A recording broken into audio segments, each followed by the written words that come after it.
సంవత్సరాల తరబడి ఎన్ని మందులు వాడినా మీ మోకాల నొప్పులు తగ్గట్లేదా? ప్రాణ పెయిన్ క్లినిక్ లో అత్యాధునిక చికిత్స. ప్రస్తుతం మనతో పాటు ఉన్నారు ఉండి ఎమ్మెల్యే రఘురామకృష్ణరాజు గారు. ఇంత ముందంతా మనం ఎంపీ అని పిలిచేవాళ్ళం, నరసాపురం ఎంపీ అని. ఇప్పుడు మాత్రం ఉండి ఎమ్మెల్యే అని పిలవాలి, ఎందుకంటే ఇప్పుడు ఆయన కూటమి నుంచి ఎమ్మెల్యేగా గెలుపొందారు కాబట్టి.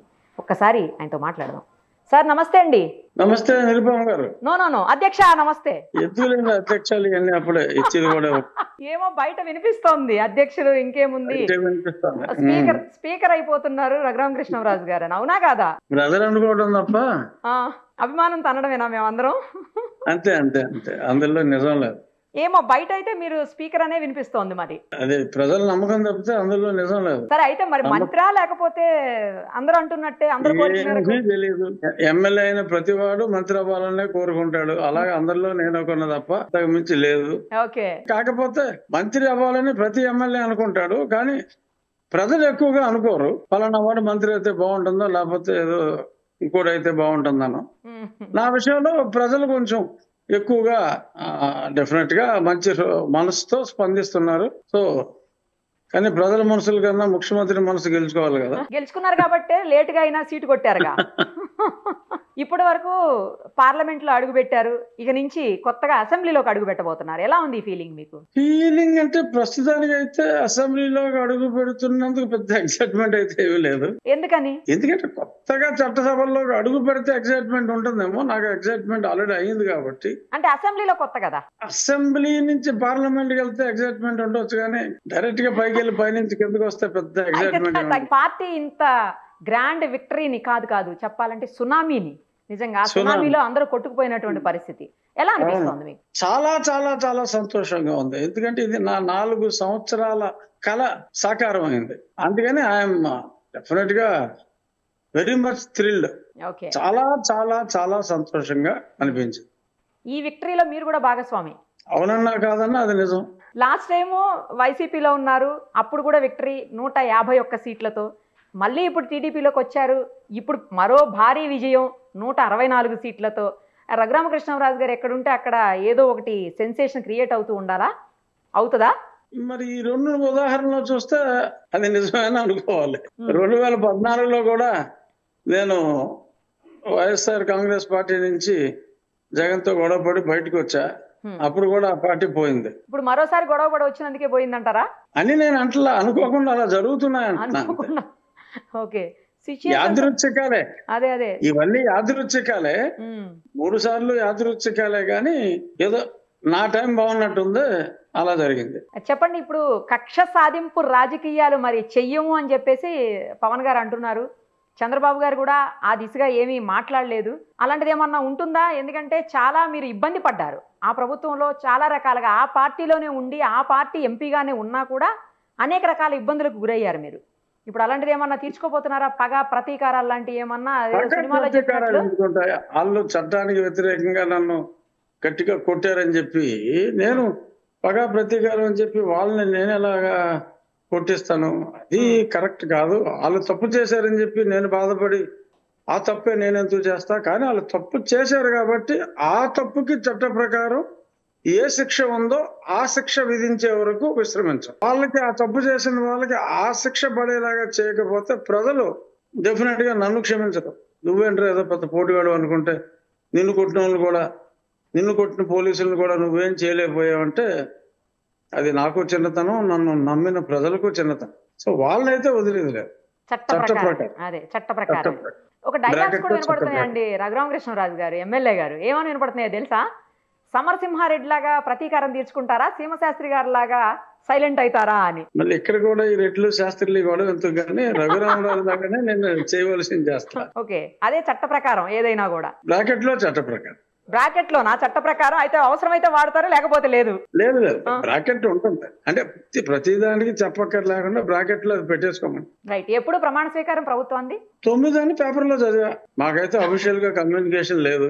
ఇప్పుడు ఢిల్లీ ఇంకా మానేస్తారా? కంప్లీట్ గా హైదరాబాద్ లో ఉంటారా, లేకపోతే ఉండి ప్రజలకు అందుబాటులో ఉంటారు? ఇంత ముందంతా మీరు ఎక్కువగా ఢిల్లీలోనే ఉండేవాళ్ళు. ఇప్పుడు అంటే అప్పుడు పరిస్థితులు వేరు, అప్పుడు దుర్మార్గ పాలన. ఇప్పుడు మా పార్టీ అధ్యక్షుడు కాబోయే ముఖ్యమంత్రి వర్యులు ఇప్పుడు మరి ఢిల్లీ ఎన్డీఏ మీటింగ్కి వచ్చారు కాబట్టి నేను ఎయిర్పోర్ట్లో ఇక్కడికి వచ్చి ఉదయం ఎయిర్పోర్ట్ లో ఆయన రిసీవ్ చేసుకోవడం జరిగింది.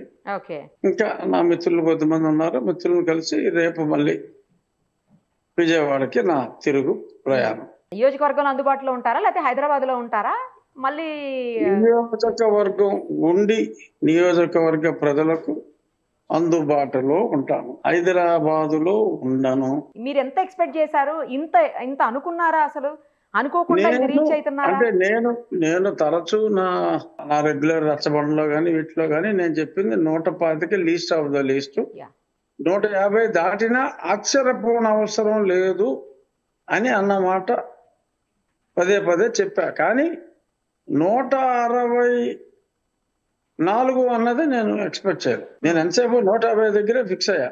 151 ఏదైనా సెంటిమెంటల్ గా క్రాస్ అయితే వచ్చేమో కూడా ఆదర్ మార్గం ఓడించి క్రమంలో అని అనుకున్నాను. కానీ ఈ 164 ఇలాగా 95,000 మెజారిటీలు చాలా మందికి రావటాలు అయితే నేను ఎక్స్పెక్ట్ చేయను. డెఫినెట్ గా నాకైతే ఒక్క కేకేకే తెలుసు అనుకుంటా. అది కేకే గారే కరెక్ట్ గా ఇచ్చారండి, నిజంగానే బ్రహ్మాండంగా ఇచ్చాడు.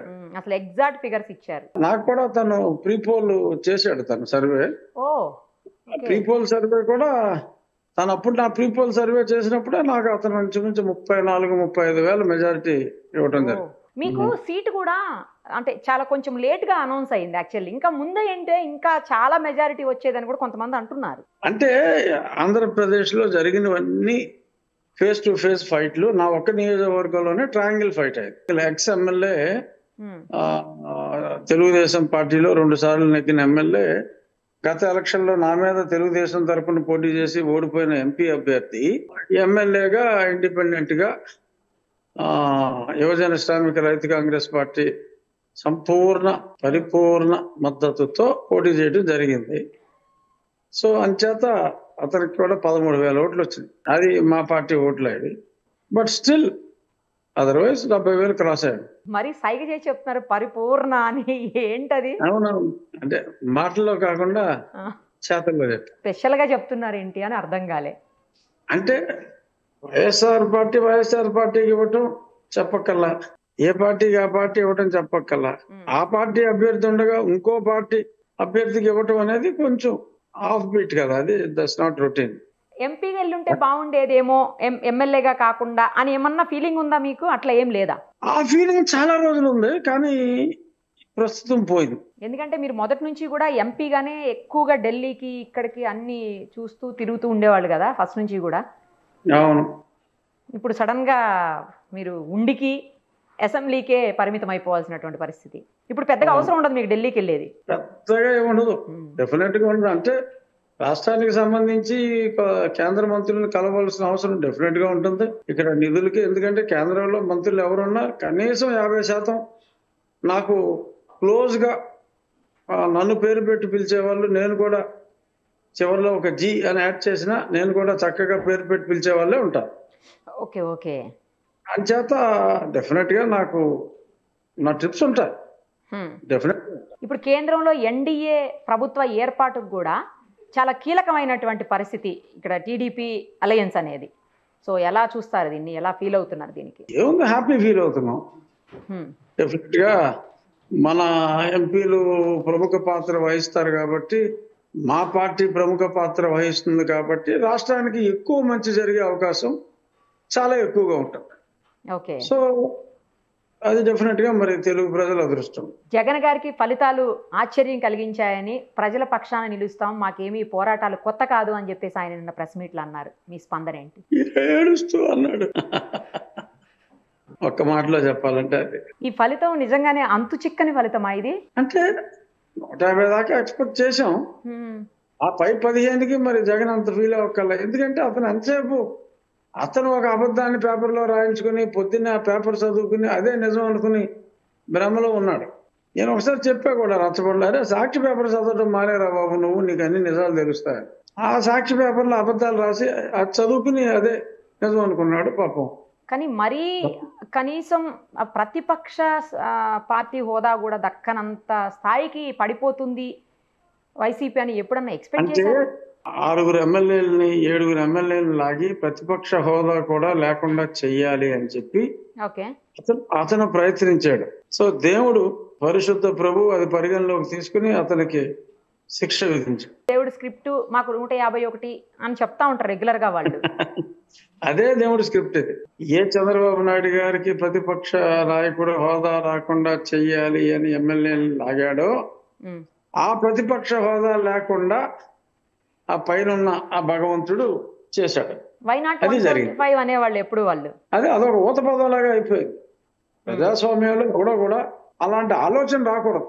ఒక డెమోక్రటిక్ పార్టీని రన్ చేస్తూ ఇంకొక అపోజిషనే ఉండకూడదు, ఏ ఎమ్మెల్యే నెగ్గకూడదు, నేనే ఉండాలి, అన్ని సీట్లు నేనే ఉండాలి అన్న ఆలోచన రావటమే దరిద్రం. ఆ ఆలోచనని పదే పదే వల్లివేయటం ఇంకా దరిద్రం. ఉన్న మనసులో ఉంచుకోవాలి కానీ ఆ వచ్చిన వెధవ ఆలోచనని అన్నిసార్లు వల్లివేయటం అనేది ఇంకా దరిద్రాతి దరిద్రం. అందుకనే ప్రజలు ఆగ్రహించారు, మమ్మల్ని అనుగ్రహించారు. సీట్లు తగ్గినా కూడా పర్సెంటేజ్, ఓట్ల పర్సెంటేజ్ అయితే బాగానే వచ్చింది అన్నట్లు కొంతమంది కామెంట్ చేస్తున్నారు. ఇప్పుడు అన్నీ సులకానందం అంటారు, నా దగ్గర ఉందని. ఈ ఆల్మోస్ట్ ద డిఫరెన్స్ ఈస్ 30%. 62% నాకు వచ్చింది, 32% వాళ్ళకి వచ్చింది. అలాగే 30% డిఫరెన్స్ లో కనీసం ఒక 30 పైగా స్థానాలు ఉన్నాయి.